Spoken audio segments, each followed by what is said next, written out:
Então, o tema da aula de hoje é sistema límbico. Eu irei utilizar um material que realizamos em conjunto com a turma da segunda fase do curso de psicologia, e ficou um material bem bacana.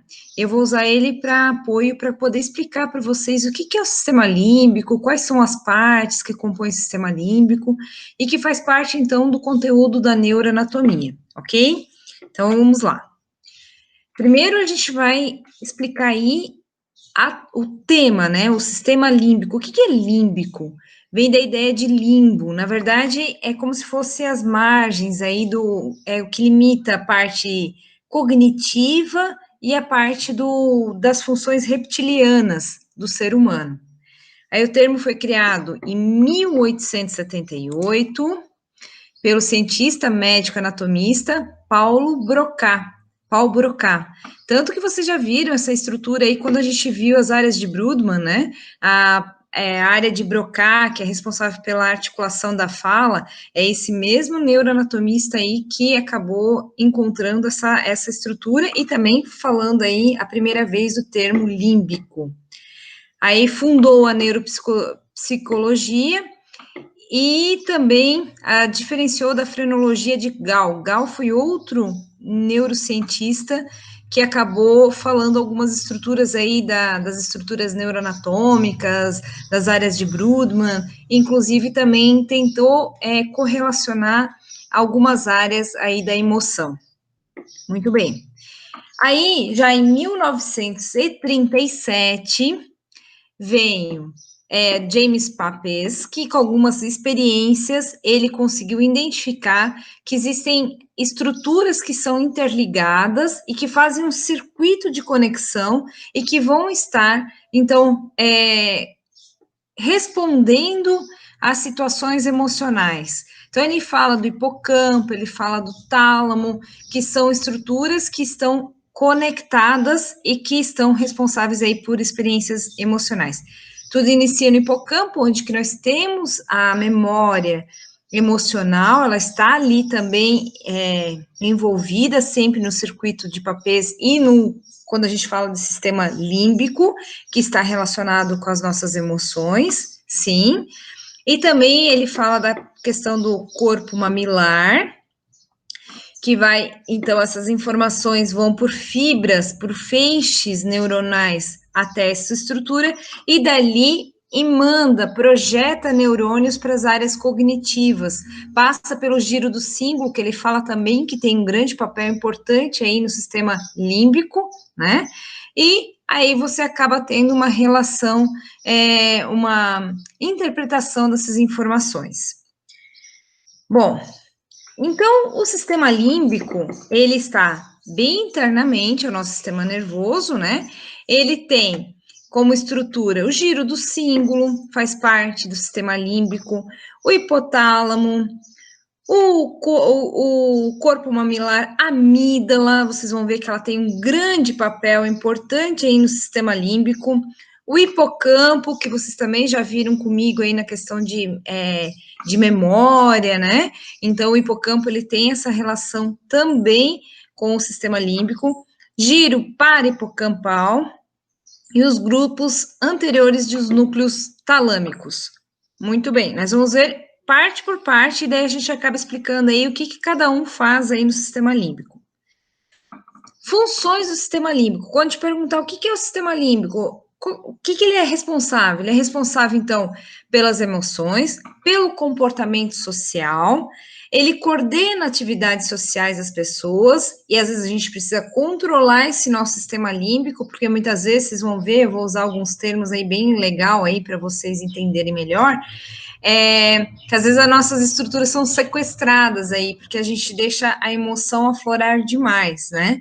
Está envolvido também com aprendizado e memória, porque pelo sistema límbico passa a questão da motivação, o que você tem interesse em aprender, e isso é importante porque você libera substâncias químicas no seu cérebro que te ajudam a memorizar o seu conteúdo que você tem para aprender.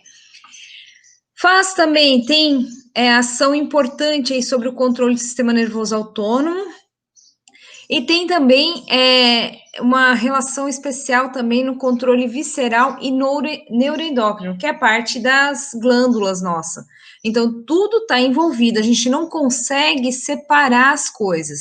O sistema límbico, as estruturas, as glândulas neuroendócrinas e o sistema nervoso autônomo, que é o sistema simpático e parasimpático, essas três estão relacionadas, a gente não consegue separar.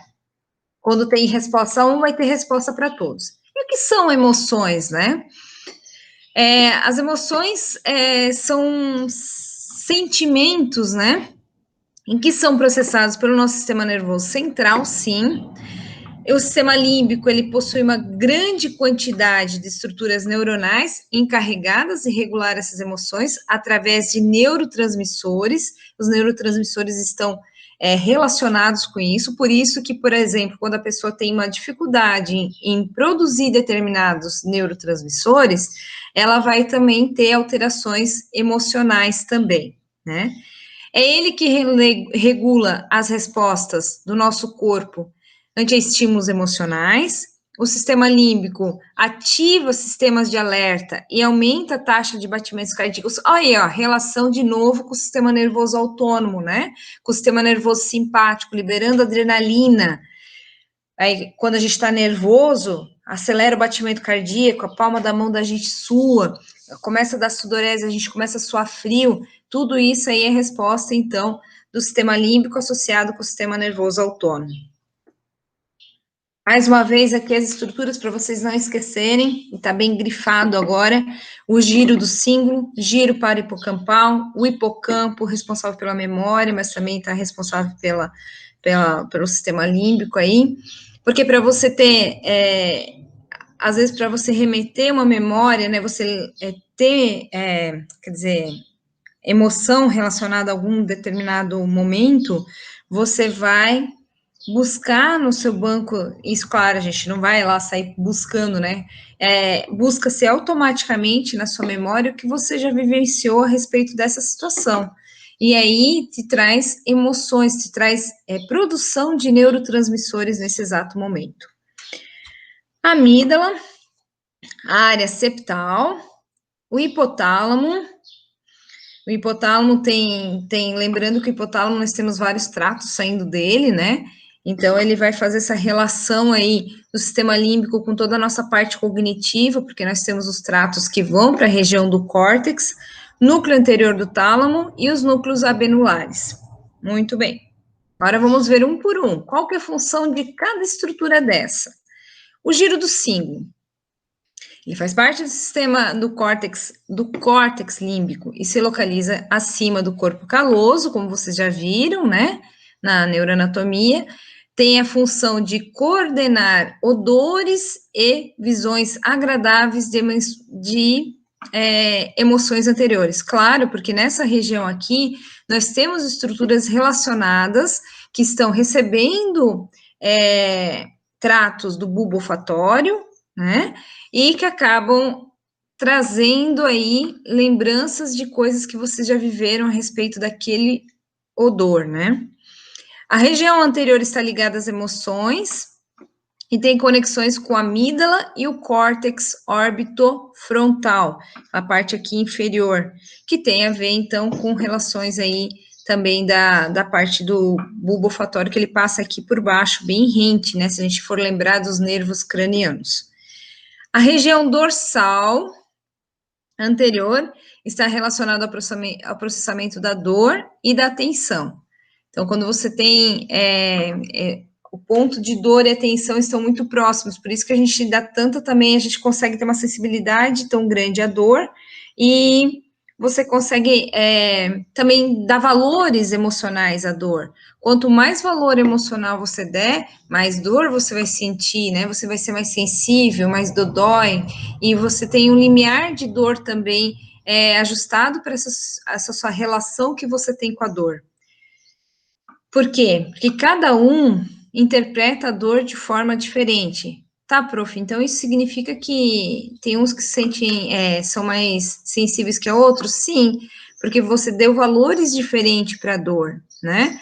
E isso vai sendo ajustado conforme vai passando nossos anos de vida. Quando criança, conforme foi passado o processamento de dor para a criança, né? Olha, tadinho, caiu, machucou, ganha carinho. Então, opa, vai conectando aí essa questão de dor. Dor é legal, eu posso sentir dor, né? E acaba tendo interpretações diferentes para cada uma das pessoas. Isso é ajustável, a gente consegue controlar até certo ponto, né? E claro que quando as dores são imensuráveis, né? Por exemplo, uma dor de câncer aí, uma dor de uma artrite reumatoide, que é uma dor física mesmo, aí fica difícil a gente conseguir também falar, então é fácil então dizer, né? Então vamos controlar essa dor. Também não é assim, porque aí você tem endorfinas sendo neurotransmissores sendo liberados, ali proteínas inflamatórias sendo liberadas e que vão estimular a dor também, tá? Já o giro parahipocampal, ele fica na parte inferior do encéfalo e ela vai como se fosse contornando o hipocampo e ela é ativada quando se observa cenas e lugares. Você registra, por exemplo, quando você vai visitar alguém, né, que você nunca foi na casa dessa pessoa, você vai registrando tudo no seu caminho para depois, quem sabe, um dia novamente retornar lá e já saber o caminho de forma mais certeira, né? Você vai registrar aquela casinha que tem diferente no meio do caminho, você vai registrar algum local comercial, que isso vai te trazendo pontos de referência para você conseguir de novo achar aquele local. Tem um papel, então, importante na memória de codificação e recuperação, é isso que eu estava falando, você consegue recuperar locais, consegue ter uma localização geográfica de onde que você está e onde que você quer chegar, e isso faz parte do giro parahipocampal, muito interessante. O hipocampo. Bom, o hipocampo, ele está bem internamente, está envolvido com a parte de memória e consciência espacial, né? Por isso que é tão importante aí quando você tem problema começa a ter alterações de memória, o interessante é a gente não mudar a pessoa de lugar, ficar mudando a pessoa de casa toda hora, né? Por exemplo, a situação do Alzheimer, porque você força muito essa pessoa todo dia de manhã a lembrar onde é que ela está. É a mesma coisa que a gente tem também, por exemplo, você vai dormir num lugar diferente e quando você acorda de manhã, você pensa, meu, onde é que eu estou, né? Principalmente se você está dormindo numa posição diferente na cama, você demora alguns segundinhos ali até que você registra onde é que você está e dá consciência espacial, né? Acredita-se que o hipocampo recebe e consolida informações, permitindo o estabelecimento de memórias de longo prazo. Também desempenha um papel na memória espacial, é aquela questão lá junto com o giro parahipocampal, né? De você encontrar novamente a casa da pessoa, de você encontrar novamente aquele local, porque você registrou no caminho alguns pontos de referência. Permite acompanhar onde estão as coisas, bem como elas estão em relação umas às outras. Isso é legal aí, quanto mais a gente deixa organizada a nossa casa, mais fácil fica para o hipocampo também trabalhar e te ajudar aí a achar as coisas quando você está no seu dia a dia. Se você mudar toda semana as coisas de lugar na sua casa, você usa muito mais energia para você conseguir achar as coisas, né? Você força, o hipocampo não vai conseguir ter uma relação. Poxa, mas aquela coisa eu sempre coloco ali. Então, se você sempre colocar ali, você vai rapidamente, o hipocampo vai te ajudar a encontrar aquela coisa, aquele objeto que você precisa. E depois você poupou energia. Por isso que é legal e interessante a gente manter nossas casas organizadas. A amígdala. Poxa, a amígdala é uma coisinha impressionante. Ela está situada à frente e acima do hipocampo. Ela se relaciona com muitas funções emocionais, sim. ela está envolvida com comportamento agressivo, maternal, sexual, ingestivo, de beber e comer, relacionada também com o mecanismo de recompensa e motivação. Se eu estudei e eu consegui alguma coisa boa, é a recompensa, né? Então, você tem essa relação muito grande com a amígdala.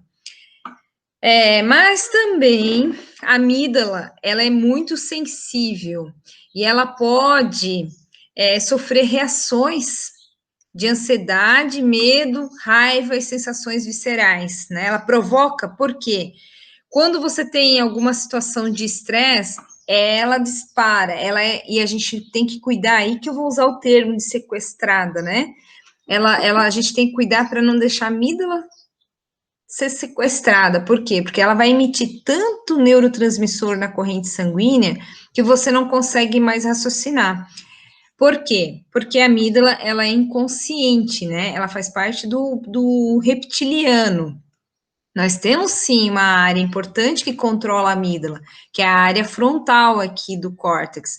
Lembra que eu comentei com vocês que o córtex frontal, ele tem uma relação importante no cognitivo das emoções, porque o córtex é cognitivo, a gente consegue pensar, né? A amígdala não, ela age por impulso, por instinto.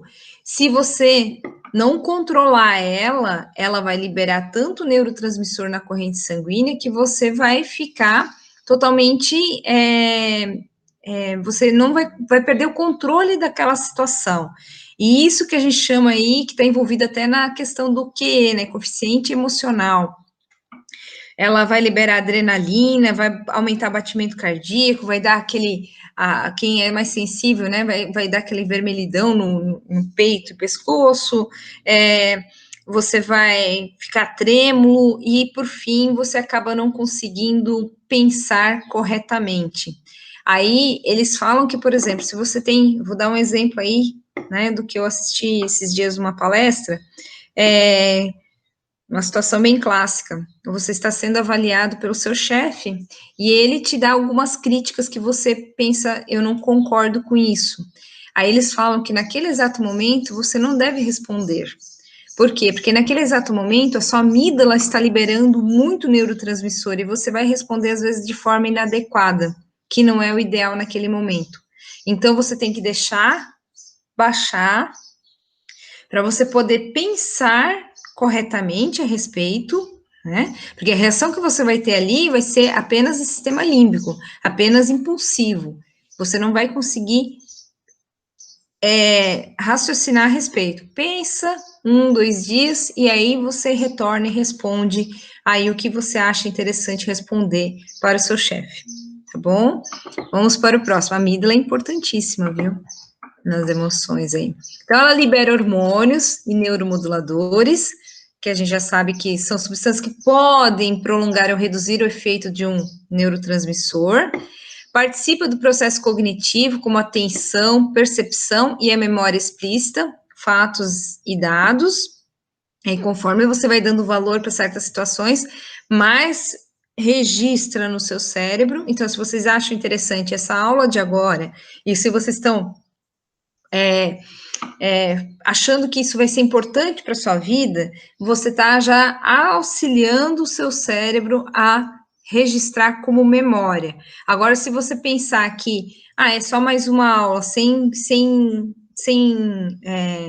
fator que vai contribuir para mim, você já está perdendo um pouco aí de chances de memorizar esse conteúdo. Estou falando dessa aula, como de outras também, né? Que acontece pelo processamento do significado emocional dos estímulos externos. Então, ela tem toda a memória, que nem eu falei, toda a memória, ela tem um conteúdo emocional. Se você não gosta, você memoriza também, e se você gosta, você memoriza. Se você não gosta, nada, nossa, parece que registra, né?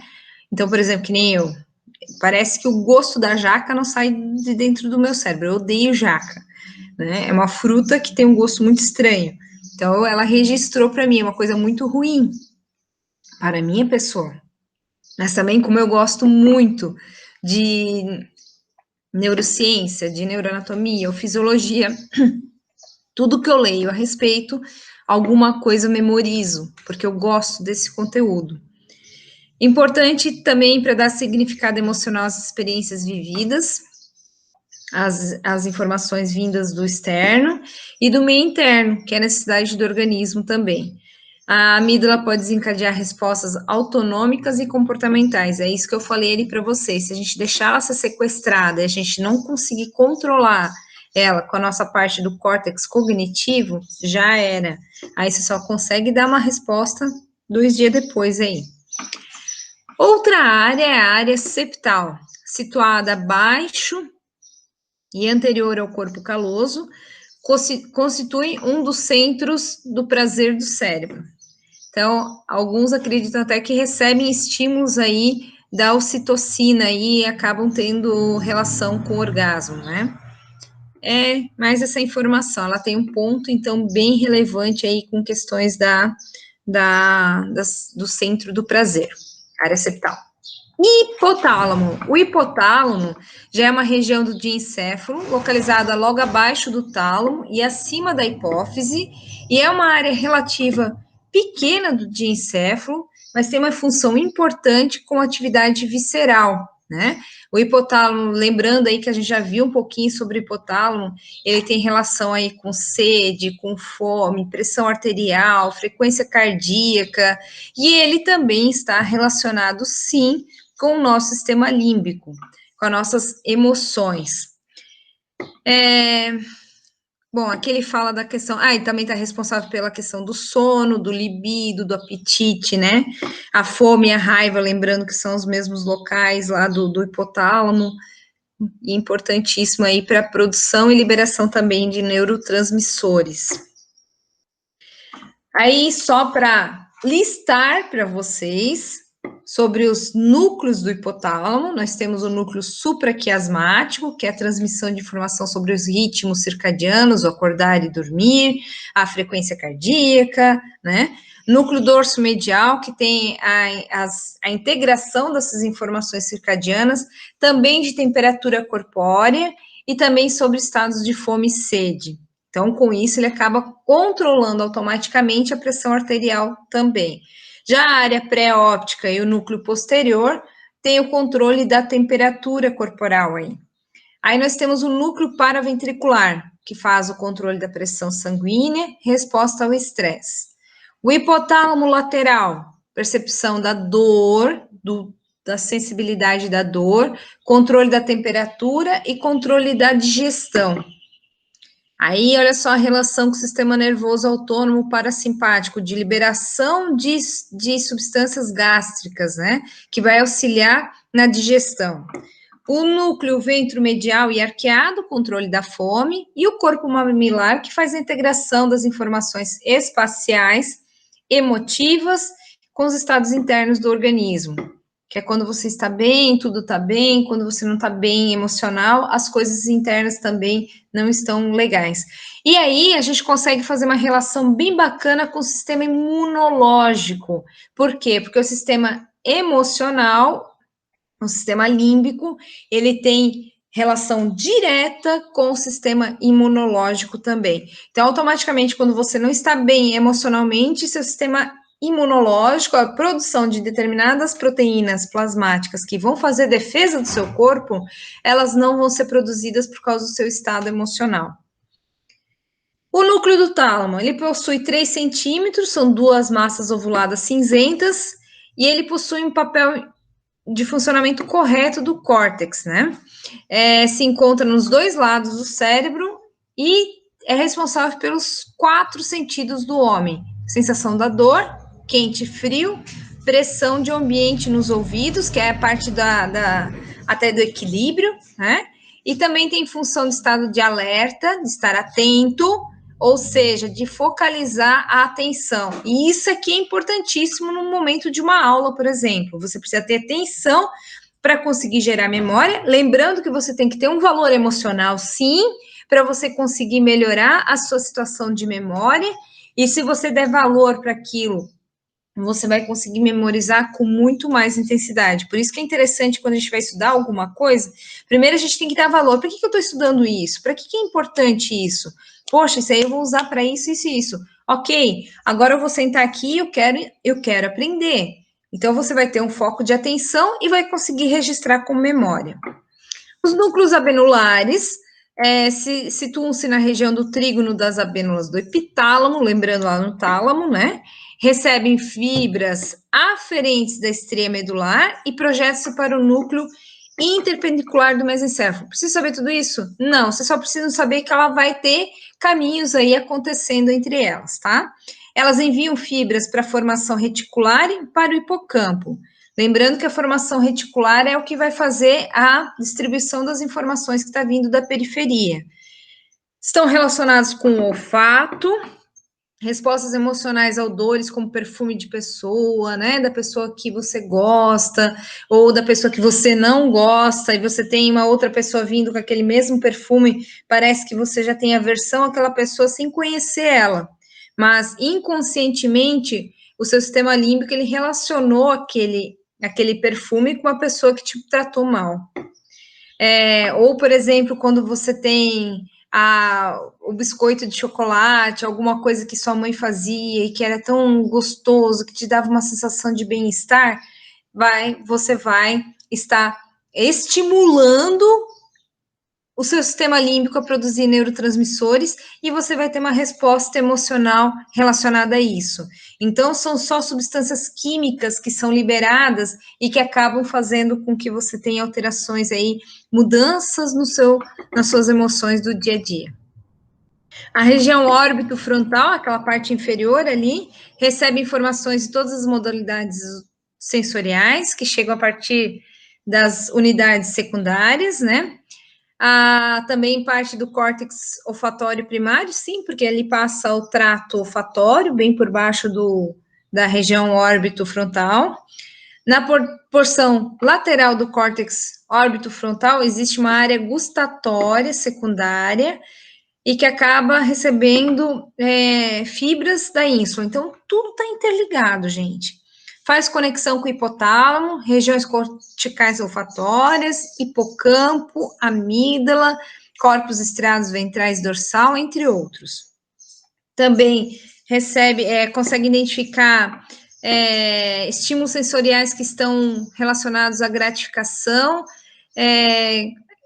então, você consegue correlacionar aí com questões de valor afetivo, emocional, que acaba te dando uma sensação de bem-estar, que eu consegui como se fosse papel cumprido, estou com tarefa cumprida.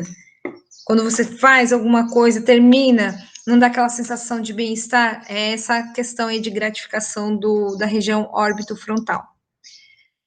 Nós temos algumas doenças e o pessoal da psicologia, eles buscaram bastante coisa relacionada com a parte que é a parte do sistema límbico psicológico, né? Então, a esquizofrenia tem relação, pode ter alteração, aí a gente tem uma diminuição do hipocampo, acaba tendo um transtorno na organização de memórias e de aprendizagem do indivíduo, o TDAH, que é um transtorno de déficit de atenção, em que acaba dificultando aí no aprendizado, né?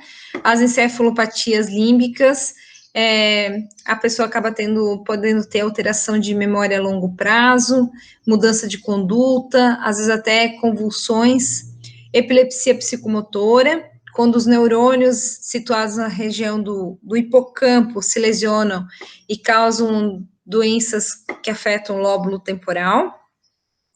Aí, tanto de defeito de grafia, né, quanto também disfunções sexuais. O Alzheimer, que tem relação com a parte de memória, e daí a gente tem alterações aí que acabam afetando tanto a parte cortical, quanto também a região do hipocampo. A gente vai aprender um pouquinho mais sobre ela, sobre as proteínas mal, né, que acabam destruindo os neurônios. A depressão, que também tem uma alteração quantitativa e qualitativa do funcionamento de alguns circuitos neuronais, principalmente na questão de produção de neurotransmissores, né? Aí, às vezes, acaba tendo redução de algum neurotransmissor que seria benéfico, que iria dar sensação de bem-estar, e a pessoa não consegue produzir.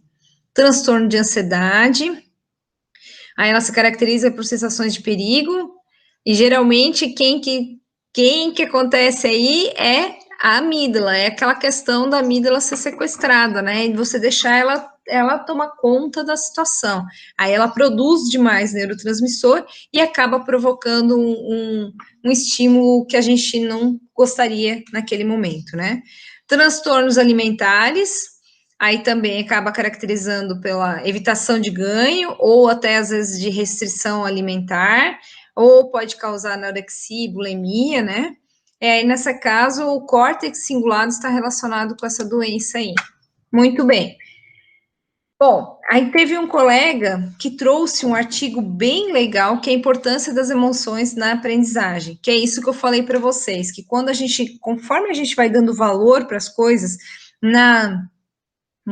no sistema límbico, ele é muito essa questão da recompensa, né? Essa coisa de quanto que eu vou ganhar com isso? Nosso cérebro pensa sempre desta forma. Então, se você conseguir dar valores para as coisas que precisam realmente ter valor e reduzir o valor daquelas coisas que não deveriam ter valor para nós, porque se a gente der muito valor para uma coisa ruim, ela vai ficar incomodando e tirando espaço aí de coisas boas, né? Então, o sistema límbico, sim, está envolvido com a parte de aprendizagem, da memória. Aí nós temos o engajamento cognitivo, que acaba auxiliando efetivamente as funções cognitivas executivas para conseguir ter uma integração dessas informações e com isso você acaba tendo uma memória de longo prazo. Como é que eu posso fazer isso, prof? Bom, você vai assistir uma aula, uma palestra, achou muito legal aquela palestra. Leia alguma coisa a mais daquele conteúdo, você vai dando mais estímulos, mais informações para você conseguir gerar a sua memória de longo prazo. E você aprender muito mais, você ter muito mais conteúdo embasado para isso. Mesma coisa hoje, sistema límbico. Você assistiu a videoaula? Em seguida, pega o capítulo do livro, dê mais uma lida, porque as palavras do autor vai ser diferente da minha palavra. Então, você vai conseguindo dando mais as palavras são diferentes, mas o sentido é para ser o mesmo, né? Você vai dando mais formas de gerar memória de longo prazo. Então, tem aqui, ó, de fato, para que a aprendizagem ocorra, é necessário que se crie à volta das situações o desafio das aprendizagens, um clima de segurança, de cuidado, de conforto, algo que distingue a cognição social nos humanos. Então, você acaba conseguindo evoluir na sua questão de aprendizado. Muito bem, gente. Então, para a aula de sistema límbico, era isso que eu tinha para explicar para vocês. E aí eu vou passar certinho a referência para vocês fazerem a leitura e conseguirem memorizar um pouquinho mais sobre o sistema límbico. E na próxima aula, a gente tira eventuais dúvidas aí que vocês podem ter a respeito do conteúdo, tá bom? Um forte abraço, beijo, tchau, tchau.